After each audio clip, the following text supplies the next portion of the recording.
Hello dear students, जैसा कि हम बात करेंगे आपके पार्ट 2 की। पार्ट 2 में हमने डिस्कस किया था, आपके क्वेश्चंस थे जिसमें हमने बात किया था। अब लॉन्ग क्वेश्चन है तो उसको अगर हम अच्छे से डिटेल में समझेंगे तो वीडियो काफ़ी लंबी हो जाएगी, इसलिए हमने इसको 2 पार्ट में डिवाइड किया था। अब जैसे हम बात करें आपके वीडियोज़ की, तो आपके फर्स्ट पार्ट को हमने क्लियर किया था। अब हम सेकेंड पार्ट की तरफ चलते हैं। हमारा सेकेंड पार्ट क्या है? सेकेंड पार्ट में हम क्वेश्चन की बात करें तो जैसे हमने क्वेश्चन पे डिस्कस कर ही लिया था, तो हम देखेंगे हमारा थर्ड क्वेश्चन देखेंगे, तो जिसमें हम जानेंगे define the term of pharmacy.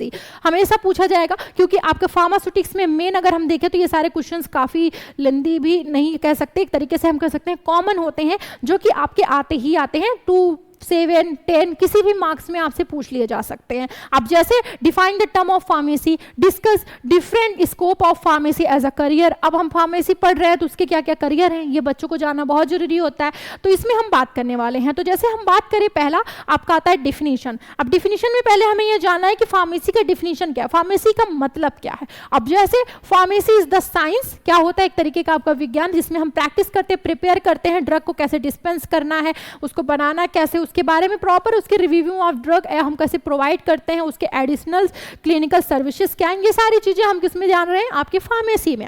अब इसमें क्या होता है, लिंक्स ऑफ हेल्थ साइंस किसके साथ, आपके केमिकल साइंस के साथ, जो कि इंश्योर करते हैं सेफ है कि नहीं, इफेक्टिव है कि नहीं, यूज करते हैं कि नहीं आपके फार्मास्यूटिकल जो भी ड्रग्स होते हैं।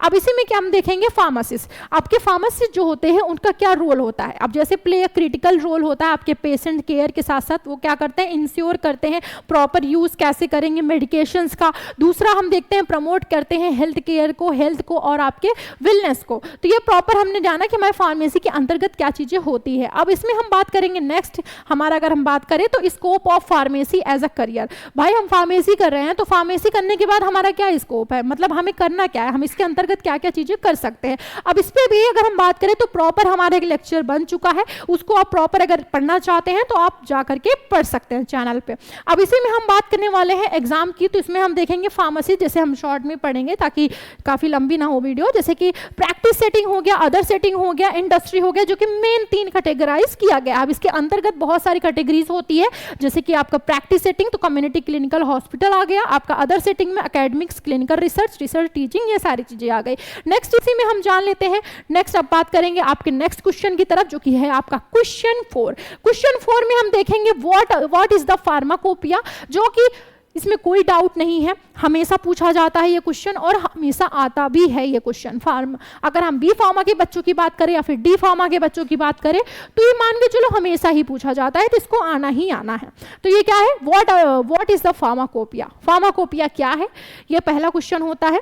उसके बाद डिस्कस साइलेंट फीचर्स, क्या क्या होंगे आपके फार्माकोपिया के। अब जैसे इसमें हम शॉर्ट में पढ़ते चलेंगे तो आपका क्या होता है, फार्माकोपिया आपका एक ऑफिशियल पब्लिकेशन होता है, जो कि उसमें कंटेंट होता है एक लिस्ट, जो कि आपका किसमें होता है, मेडिकल, जो भी आपके मेडिसिनल ड्रग्स होते हैं उसी के साथ आपके डिस्क्रिप्शंस होते हैं और स्टैंडर्ड्स होते हैं आपकी प्योरिटी के लिए, आपके स्ट्रेंथ के लिए और आपके मेथड्स के लिए, जो भी हम प्रिपरेशंस कर रहे होते हैं दवाइयों की, और अदर जो भी रिलेटेड इंफॉर्मेशंस होती हैं हमारी दवाइयों से रिलेटेड।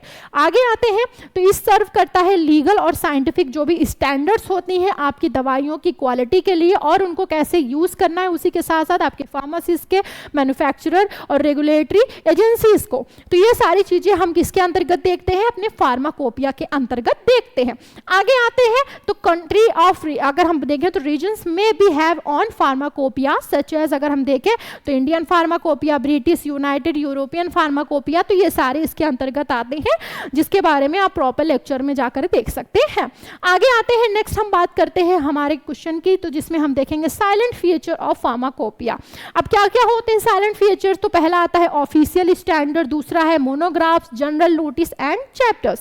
अब जैसे इसमें स्टैंडर्ड में देखेंगे तो डिफाइन करना होता है, आइडेंटिफाई करना होता है प्योरिटी, स्ट्रेंथ और क्वालिटी ऑफ ड्रग्स को।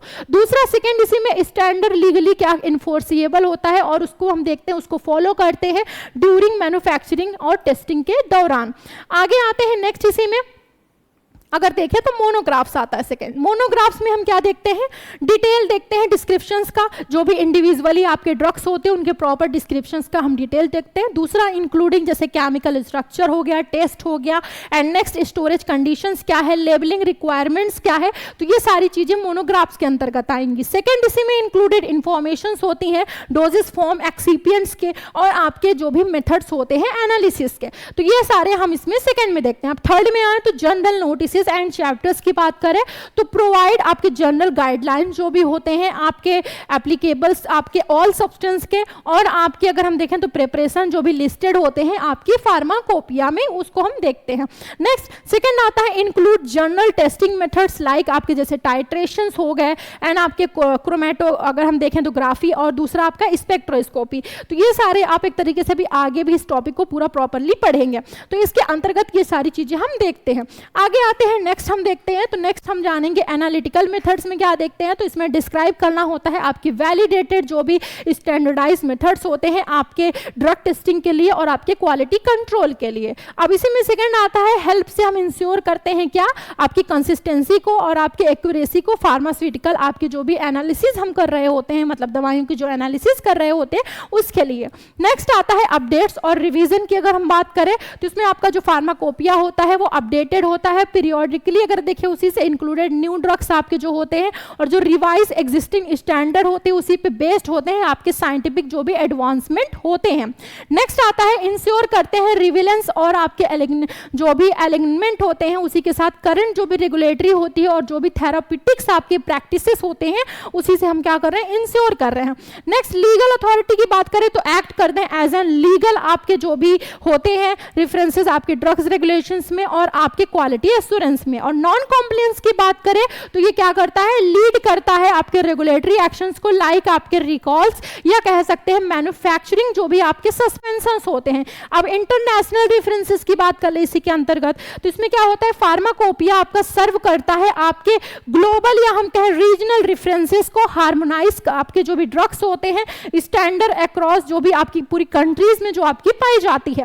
नेक्स्ट आते हैं सेफ्टी और स्टोरेज गाइडलाइंस की तरफ, तो इसमें क्या होता है, इसमें आपका इंक्लूडेड जो भी इंस्ट्रक्शंस दिए होते हैं आपके प्रॉपर स्टोरेज में और आपके हैंडलिंग ऑफ ड्रग्स में मेंटेन करने के लिए स्टेबिलिटी और सेफ्टी को। ऑफ कोर्स कोई भी ड्रग है तो उसको स्टोरेज कैसे करना है, कुछ दवाइयाँ होती हैं जो हमें रेफ्रिजरेटर में रखनी होती, कुछ होती है जो हमें बचा के मतलब कि मॉइस्चर से रखनी होती, कुछ दवाइयाँ होती हैं जिसको हमें एयर, मतलब सारे एक तरीके का इनका इंस्ट्रक्शंस होता है जिससे हमें फॉलो करना होता है। तो ये सारे हमारे क्या थे, साइलेंट फीचर थे जिसमें हमने डिस्कस किया।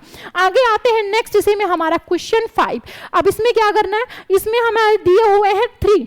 अब 3 कौन से, A B C, जैसे वॉल मिल हो गया, ट्रिपल रोलर हो गया एंड फ्लूइडाइज्ड बेड ड्रायर। अब ये तीनों ही हमेशा पूछे जाते हैं, 7 मार्क्स में तो मोस्टली आते ही आते हैं, कभी कभी 2 मार्क्स में भी आ जाते हैं।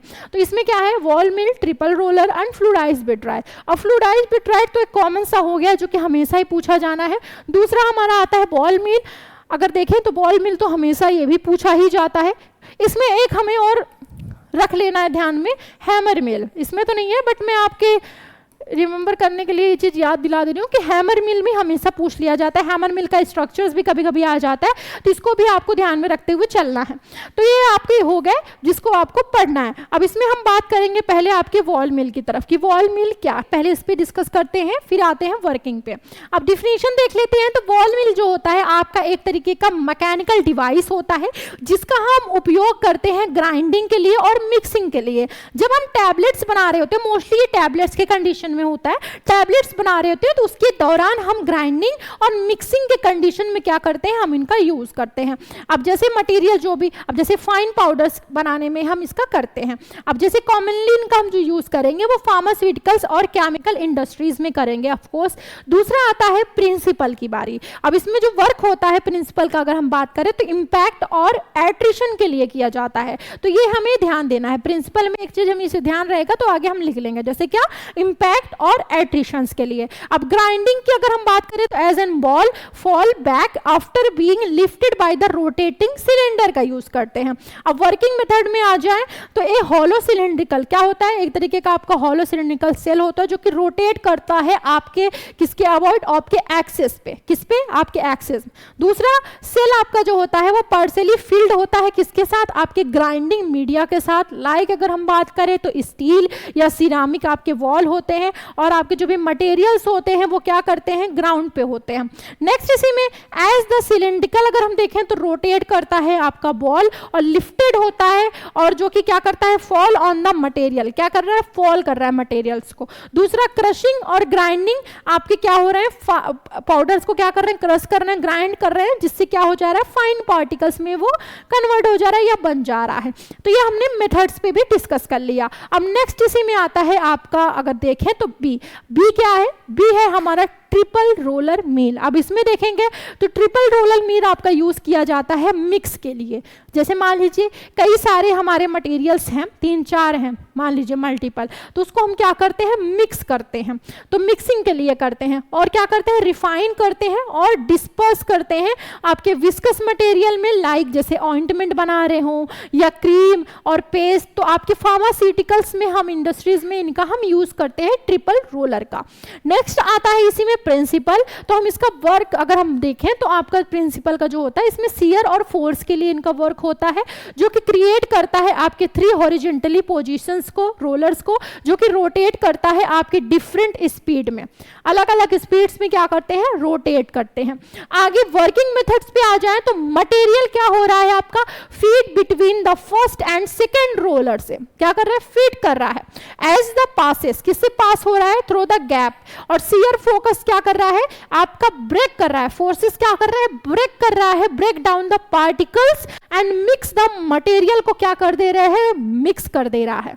आगे आते हैं, the process is repeated. Process क्या हो रहा है, रिपीट हो रहा है, रिपीट बिटवीन किसके बीच में, सेकंड और थर्ड जो भी आपके रोलर है उनके बीच में ये प्रोसेस को फिर से क्या कर, रिपीट कर रहा है और क्या कर दे रहा है, फाइनल डिस्पर्जन कर रहा है और फाइनल डिस्पर्जन के साथ साथ आपकी यूनिफॉर्मिटी कर रहा है। तो ये हमने इसमें बात की ट्रिपल रोलर की। अब आता है थर्ड, फ्लूइडाइज्ड बेड ड्रायर, जो कि इंपॉर्टेंट है। डिफिनीशन, फ्लूइडाइज्ड बेड ड्रायर आपका एक प्रकार का, एक तरह का इक्विपमेंट्स होता है जो कि यूज किया जाता है ड्राई, ग्रैनुलर या हम कह सकते हैं पाउडरी मटेरियल्स के लिए आपके फार्मास्यूटिकल्स में, और इसका यूज दवाइयों में ही नहीं, फूड और केमिकल इंडस्ट्रीज में होता है। तो ये हमें याद रखना है। आगे आते हैं इसी में प्रिंसिपल। तो आपका फ्लूइडाइज्ड जो बेड ड्रायर होता है, इनका जो वर्क होता है आपका फ्लूइडाइजेशंस के लिए। अब इसमें क्या होता है, आपका जो हॉट एयर होता है वो पास होता है थ्रू अ परफोरेटेड बेड और आपकी क्या करता है, मॉइस्ट पार्टिकल्स जो भी होते हैं। दूसरा, पार्टिकल्स गेट क्या हो जाते हैं, आपके सस्पेंडेड हो जाते हैं और बिहेव करते हैं लाइक कैसा, फ्लूइड की तरह या व्यवहार करते हैं, जैसे कि अलाउइंग एफिशिएंट हीट, और क्या कर देते हैं, मास ट्रांसफर हो जाता है आपके किसके लिए, आपकी ड्राइंग के लिए। यहां तक हमने देखा। मेथड्स पे आते हैं तो पहला होता है मॉइस्ट मटेरियल जो आपका होगा वो प्लेस्ड होगा आपके ड्राइंग चैम्बर्स में। दूसरा, हॉट एयर जो आपका होगा वो क्या कर देगा, blowing from below through a perforated plate. Third आपका देखते हैं तो मटेरियल बिकम फ्लूइडाइज्ड हो जाएगा, जो कि क्या होगा, सस्पेंडेड होगा आपके एयर में। नेक्स्ट इसी में मॉइस्चर आपका इवेपोरेटेड होता है, जो कि तेजी से क्या कर देता है, यूनिफॉर्म करता है हीट के डिस्ट्रीब्यूशन को। अब फिफ्थ अगर हम देखें इसी में तो आपका जो मटेरियल होता है वो डिस्चार्ज हो जाता है आफ्टर, अगर हम देखें तो रीचिंग आपके जो भी डिजायर्ड मॉइस्चर के लेवल होते हैं उसके। तो ये हमने जाना कि कैसे वर्किंग मेथड्स कैसे हो रहे हैं आपके फ्लूइडाइज्ड बेड ड्रायर, जिसको हम शॉर्ट में FBD भी कहते हैं। एग्जाम में कभी कभी शॉर्ट में FBD भी लिख देते हैं कंफ्यूजन के लिए, तो कंफ्यूजिंग नहीं होना है। आगे बात कर लेते हैं। नेक्स्ट हमारा इसी में आता है एडवांटेज। तो फास्ट ड्राइंग होता है, यूनिफॉर्म ड्राइंग होता है, एनर्जी हमारी जो है इफिशियंट होती है। तो ये सारे फायदे होते हैं हमारे FBD के। दूसरा, यूज्ड किसके लिए होता है, ड्राइंग ग्रैन्यूल्स के लिए किया जाता है, पाउडर्स के लिए किया जाता है बिफोर टैबलेट कंप्रेशन के। तो इनके लिए हम इसका उपयोग करते हैं आपके फ्लूइडाइज्ड बेड ड्रायर का। तो ये हमने बात कर ली प्रॉपर कि हमारी कितनी चीजें हो रही हैं। अब जैसे 6 क्वेश्चन पे डिस्कस कर लेते हैं पहले। 6 क्वेश्चन आपसे एक पूछ लिया जा सकता है, डिफरेंट टाइप्स ऑफ कैप्सूल, कई प्रकार के कैप्सूल्स होते हैं। अब जैसे किसके बीच में पूछ लिया जाएगा डिफरेंस, आपके सॉफ्ट और हार्ड जिलेटिन कैप्सूल के बीच में डिफरेंस पूछ लिया जा सकता है। दूसरा 7 क्वेश्चन एक हमने लिखा जिसमें कलर आपका आता है, colouring agent, flavouring agent and sweetening agent. Colouring agent दवाइयाँ जब बनाते होंगे तो आपको कलरफुल दिखती होंगी, अलग अलग कलर, कोई हरी, कोई पीली, कोई ऐसे वाइट, कोई तो आपको दिखती होंगी, तो वो सब क्या होते हैं, वो सब आपके कलरिंग एजेंट्स होते हैं जिनका हम यूज़ करते हैं आपके फार्मास्यूटिकल्स में। दूसरा फ्लेवरिंग एजेंट, दवाइयाँ अगर ऐसे लेंगे तो बहुत तीखी लगती है, बहुत सारी दवाइयाँ होती है देखो अजीब टेस्ट होता है तो खाने का इच्छा नहीं होता है, तो बहुत सारी मोस्टली अगर देखें तो फ्लेवरिंग एजेंट का यूज़ हम मोस्टली जैसे कि हमारे बूढ़े या हमारे बच्चे होते हैं उनकी दवाइयों में मोस्टली आपको मिलेगा। वैसे तो सभी में होता है लेकिन मोस्टली इन लोगों के में जरूर आपको मिलेगा, इन लोग की दवाइयों में।